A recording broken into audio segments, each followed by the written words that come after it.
دارالعلوم دیوبند کی مشہور و معروف انجمن بزم سجاد کے افتتاحی پروگرام میں طلباء کرام نے ایک دلچسپ مکالمہ پیش کیا ہے، جس کو آپ اس ویڈیو میں دیکھ سکتے ہیں۔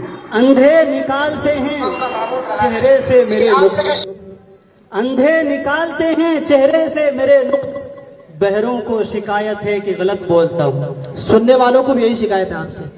خیر چلیے، لیکن آپ دونوں اتنے تاخیر سے کیوں پہنچے؟ جناب زبردستی صاحب، راستے میں 2 کا سکہ گم ہو گیا تھا۔ 2 کا؟ جی 2 کا اسی کو تلاش رہا تھا۔ تو بہت بڑی رقم تلاش کر رہے تھے۔ جناب پیچیدہ صاحب، آپ بتائیں گے کیوں لیٹ ہوئے؟ میں اس سکے پر پیر رکھ کر کھڑا تھا کہ یہ جائیں اور میں اٹھا لوں۔ دونوں ایک ہی تھیلے کے چٹے بٹے ہیں۔ چلیے خیر، جناب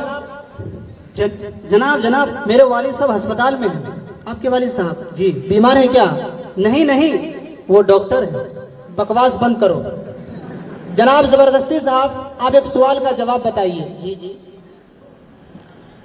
سوال یہ ہے کہ کولڈ ڈرنک نقصان دہ ہے یا فائدہ مند؟ کوئی پلا دے تو فائدہ، اور اگر پلانی پڑے تو نقصان دہ ہے۔ کنجوس کہیں کے۔ جناب پیچیدہ صاحب، آپ نے امتحان دیا ہے؟ جی بہت دیا ہے۔ اس پر ایک شعر سنیے۔ سنائیے۔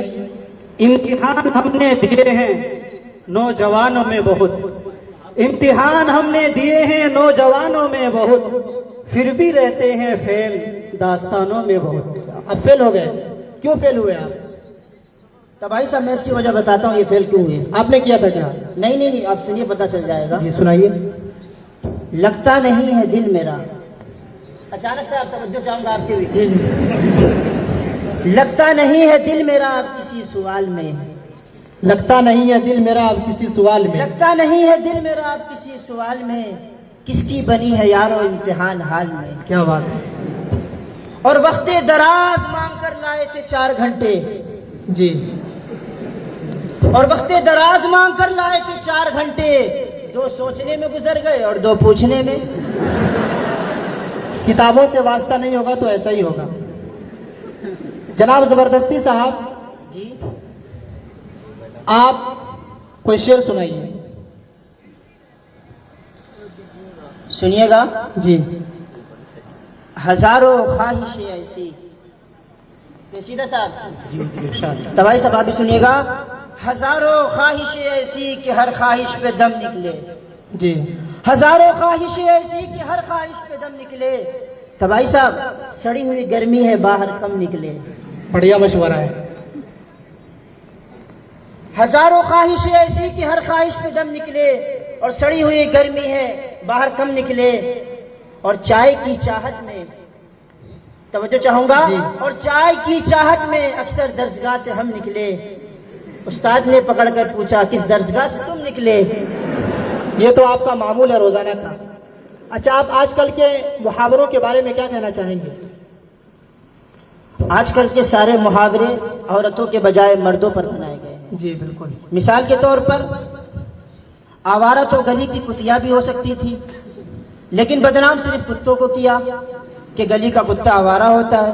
بات تو صحیح ہے۔ اور اسی طرح جب مچھلی جل کی رانی ہے تو مچھلا کو بادشاہ ہونا چاہیے، جی بالکل۔ لیکن ایسا نہیں، اس کو درمیان سے ہی نکال دیا۔ مرد صرف اور صرف ظلم صرف اور صرف مردوں پر ہے۔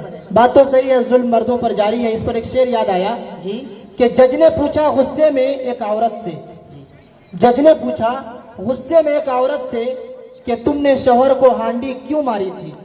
جج نے پوچھا غصے میں ایک عورت سے کہ تم نے شوہر کو ہانڈی کیوں ماری تھی؟ اس پر وہ معصوم سی دیورانی یوں بولی، اس پر وہ معصوم سی دیورانی یوں بولی کہ ڈیگ اٹھانی چاہیے تھی وہ بھاری تھی۔ تو مردوں پر ظلم جاری ہے۔ خیر اس کو چھوڑیے، جناب پیچیدہ صاحب جی امیر بننے کا کوئی طریقہ بتائیے۔ جو شخص ان الفاظ کو باہر کثرت سے دہرائے گا وہ کچھ ہی دنوں میں مالا مال ہو جائے گا۔ کون سے الفاظ؟ اللہ کے نام پہ 10 کا نوٹ دے دو بھائی صاحب، دعائیں دوں گا صبح شام بھائی صاحب۔ آپ نے 10 کی تحدید کر دی، ہمارے ناظرین آپ کو 150 کا بھی دے سکتے ہیں۔ ارے احمق، فقیری چھوڑو، بڑا سے بڑا خواب دیکھو اور اسے پورا کرنے کی کوشش کرو تو پھر آگے بڑھو گے۔ خواب دیکھتا ہوں، صبح یاد ہی نہیں رہتا تو پورا کیسے کروں؟